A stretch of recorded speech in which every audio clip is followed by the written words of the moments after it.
En fait, l'ANACT ou l'ARACT nous a donné aussi un outil commun, administration, représentant des personnels, qui permet d'aborder cette question des RPS que l'on essaye de mettre en avant depuis le début des CHSCT de façon commune, justement. C'est surtout ça qui nous a intéressés dans ce projet.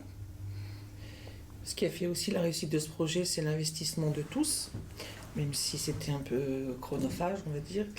Le fait que tout le monde s'accorde à travailler sur le même thème, avec un même langage, surtout une même formation, je pense que c'est ce qui a aussi fait que ce groupe a perduré.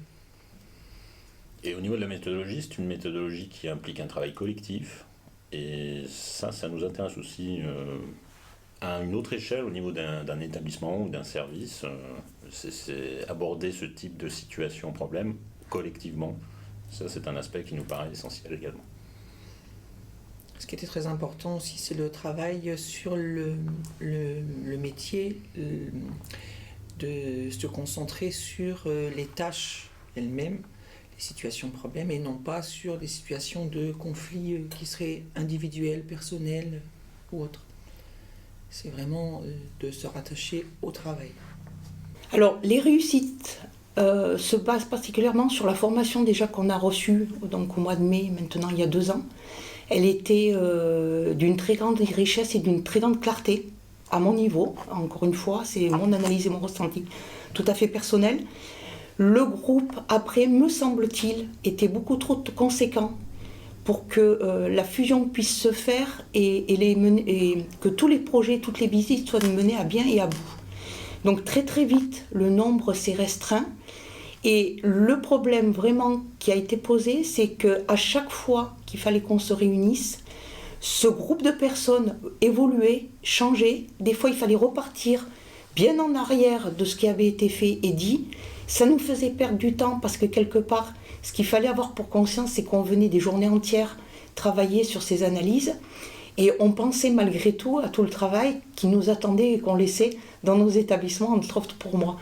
Donc j'avais besoin d'être efficace dès les premières minutes pour me sentir non seulement à l'aise et puis repartir tout de suite au cœur des sujets, au cœur des situations et de leur analyse. Donc en fait, nous on s'est rendu compte ce qui était très important dans le projet, c'était l'impulsion que pouvait donner l'employeur, donc ici Madame la rectrice, et donc la mise en place d'un comité de pilotage académique sur ce projet. Voilà, pour nous c'est vraiment un facteur de réussite important pour porter le projet. Ensuite, le fait qu'on soit accompagné par l'ARACT, donc l'intervention extérieure nous donne vraiment une légitimité pour aborder cette question des risques psychosociaux. Et du coup, la force, c'est qu'autour de la table, on a eu plusieurs métiers représentés. Et ça, c'était très intéressant pour partager des regards différents sur les situations de travail. Alors, il y a 3 facteurs clés pour l'expérience que nous en avons eue, qui ont été importants dans la mise en œuvre et dans sa réussite.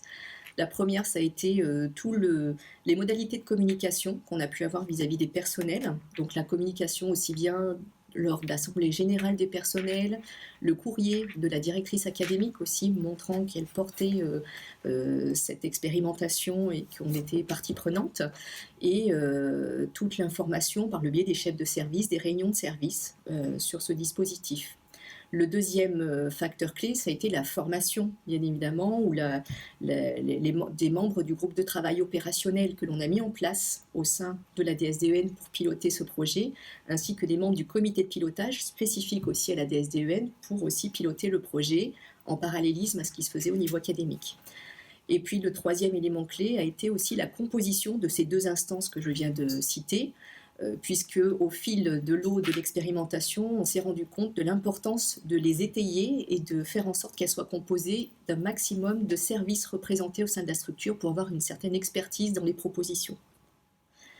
Par contre, effectivement, un élément un peu moins favorable qui nous a mis un peu en difficulté, qui a porté la réflexion sur la suite, ça a été la façon de recenser les situations en fait génératrices de RPS, la problématique de quelle était la méthodologie la plus appropriée par rapport à ce qui était proposé par l'ANACT.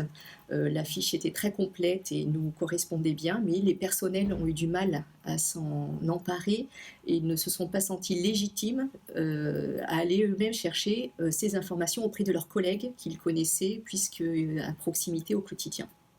Alors pour faire face à cette difficulté de recensement des situations, il a été acté par notre groupe de travail opérationnel, notre comité de pilotage de la DSDEN, de dépasser la situation en faisant appel à un binôme extérieur, membre du groupe de travail opérationnel académique, qui avec son expertise pourra, et avec du recul aussi surtout, venir faire ce recensement de situation sans mettre en difficulté les collègues qui auront en charge ensuite de les analyser au vu du recensement qui aura été fait.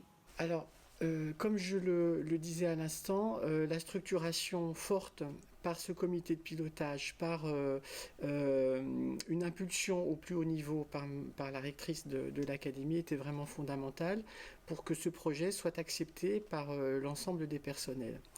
Il était également primordial que nous communiquions régulièrement sur les avancées du projet et notamment en tenant informés de façon très régulière les membres du comité d'hygiène, sécurité, conditions de travail de l'académie, ce que nous avons fait de façon effectivement très régulière.